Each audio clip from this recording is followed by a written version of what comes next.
నా అభిరుచి. డాక్టర్ మెహతా నన్ను కలుసుకునేందుకై విక్టోరియా హోటల్కి వెళ్ళారు. అక్కడ మా అడ్రస్ తెలుసుకొని మా బస్సుకు వచ్చారు. ఓడ మీద ప్రయాణిస్తున్నప్పుడు మూర్ఖంగా వ్యవహరించి ఒంటికి తామర తగిలించుకున్నాను. అక్కడ ఉప్పు నీళ్లలో స్నానం చేయవలసి వచ్చింది. ఆ నీళ్లలో సబ్బు కరగదు. నేను సబ్బు రుద్దుకోవటం సభ్యతా లక్షణమని భావించాను. తత్ఫలితంగా శరీరం శుభ్రపడటానికి బదులు జిగటలు సాగింది. దానితో తామర అంటుకున్నది. డాక్టర్ మెహతా గారికి చూపించాను. ఆయన మంటలు రేగే యాసిటిక్ యాసిడ్ అనే మందు ఇచ్చారు. ఆ మందు నన్ను బాగా ఏడిపించింది. డాక్టర్ మెహతా మా గదులు వగైరా చూశారు. తల తిప్పుతూ, ఇలా నడవదు. చదువు కంటే ముందు ఇక్కడ జీవనశైలి తెలుసుకోవటం ముఖ్యం. అందుకోసం ఏదేని కుటుంబంతో కలిసి ఉండటం అవసరం. అయితే అందాక కొంచెం నేర్చుకునేందుకు ఫలానా వారి దగ్గర నిన్ను ఉంచాలని అనుకున్నాను. ఆయన వచ్చి నిన్ను తీసుకువెళతారు అని చెప్పారు. వారి మాటను కృతజ్ఞతాభావంతో శిరసావహించాను. ఆ మిత్రుడి దగ్గరికి వెళ్ళాను. ఆయన నన్ను ఆదరించారు. తన తమ్ముడిలా నన్ను చూశాడు. ఆంగ్ల పద్ధతులు, అలవాట్లు నేర్పాడు. ఇంగ్లీష్ మాట్లాడే విధానం కూడా నేర్పాడు. నా భోజన వ్యవహారం సమస్యగా మారింది. ఉప్పు మసాలాలు లేని కూరలు రుచించలేదు. ఇంటి యజమానురాలు పాపం నా కోసం ఇంకా ఏం చేస్తుంది? ఉదయం వరిగల పిండితో జావ చేసేది. దానితో కడుపు కొద్దిగా నిండేది. కానీ మధ్యాహ్నం సాయంత్రం తినటానికి ఏమీ ఉండేది కాదు. పొట్ట ఖాళీ. మాంసం తినమని రోజు స్నేహితుల ఒత్తిడి పెరిగింది. ప్రతిజ్ఞ సంగతి చెప్పి మౌనం వహించేవాణ్ణి. వాళ్ల తర్కానికి సమాధానం చెప్పటం కష్టంగా ఉండేది. మధ్యాహ్నం రొట్టె, కూర, మురబ్బాతో పొట్ట నింపుకునేవాణ్ణి. సాయంత్రం కూడా అదే తిండి. 2-3 రొట్టె ముక్కలతో తృప్తి పడేవాణ్ణి. మళ్ళీ అడగాలంటే మొహమాటం. బాగా కడుపు నిండా తినే అలవాటు గలవాణ్ణి. ఆకలి బాగా వేస్తూ ఉండేది. తిన్నది చాలేది కాదు. మధ్యాహ్నం సాయంత్రం పాలు లభించేవి కావు. అడగటానికి బిడియం. నా ఈ పద్ధతి చూసి మిత్రుడు చికాకు పడ్డాడు. నీవు నా సోదరుడవే అయి ఉంటే ఈ పాటికి మూటాముల్లా కట్టించి పంపివేసి ఉండేవాణ్ణి. ఇక్కడ పరిస్థితులు తెలియక చదువురాని నీ తల్లి దగ్గర చేసిన ప్రమాణానికి విలువ ఏమిటి చెప్పు? అది చట్టం ప్రకారం అసలు ప్రమాణమే కాదు.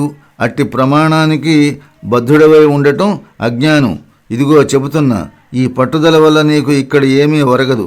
పైగా నీవు గతంలో మాంసం తిన్నానని, అది రుచించిందని కూడా చెప్పావు. అవసరం లేని చోట మాంసం తిని అవసరమైన చోట తిననంటున్నావు.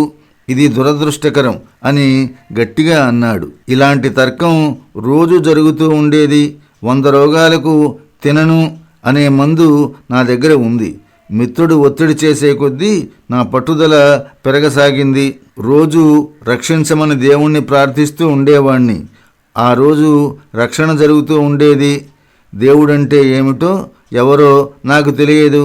కానీ ఆనాడు రంభ చేసిన బోధ నాకు ఎంతో మేలు చేసింది, చేస్తూ ఉన్నది. ఒకనాడు మిత్రుడు బేంతం వ్రాసిన పుస్తకం నా ఎదుట చదవటం ప్రారంభించాడు.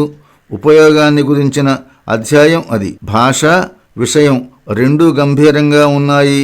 అర్థం గ్రహించటం కష్టం. ఆయన వివరించి చెప్పటం ప్రారంభించాడు. అప్పుడు, క్షమించండి, ఇంతటి సూక్ష్మ విషయాలు నాకు బోధపడవు. మాంసాహారం ఆవశ్యకమని అంగీకరిస్తాను. కానీ నేను చేసిన ప్రమాణాన్ని జవదాటను. దాన్ని గురించి వాదించను. నేను మీతో వాదించి జయం పొందలేనని ఒప్పుకుంటున్నాను. అజ్ఞానినను పెంకివాడినను భావించి నన్ను వదిలివేయండి.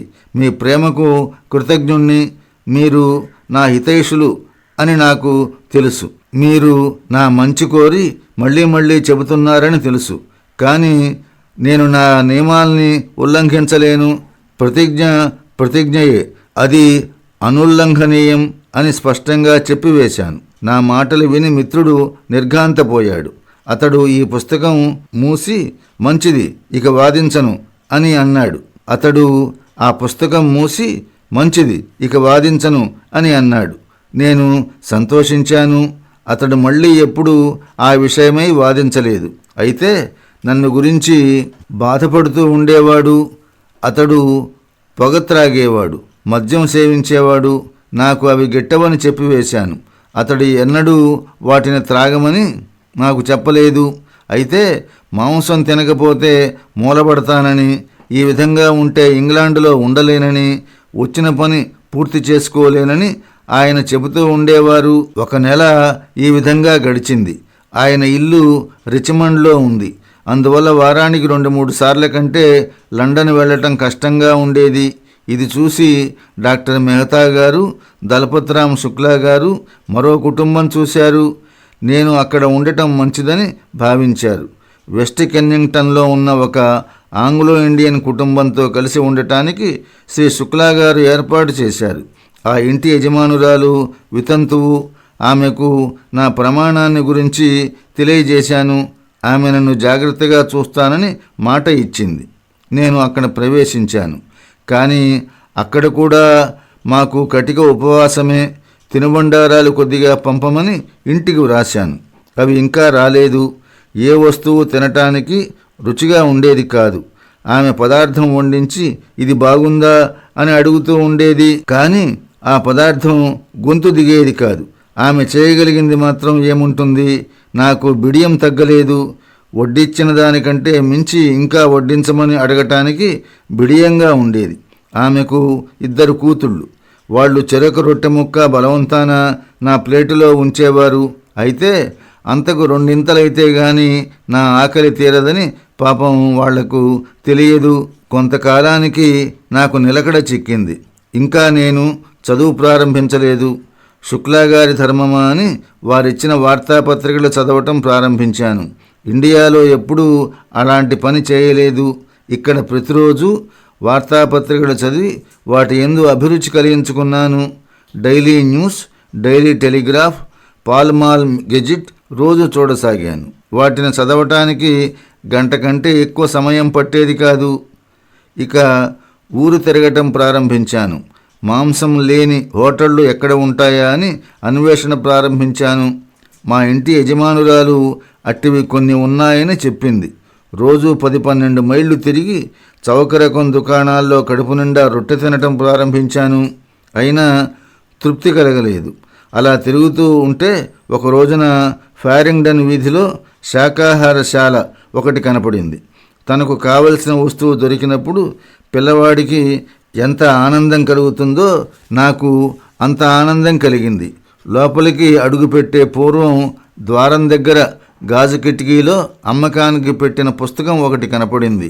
అది సాల్ట్ రచించిన అన్నాహార సమర్థన అనే పుస్తకం. 1 షిల్లింగ్ ఇచ్చి ఆ పుస్తకం కొన్నాను. తరువాత భోజనానికి కూర్చున్నాను.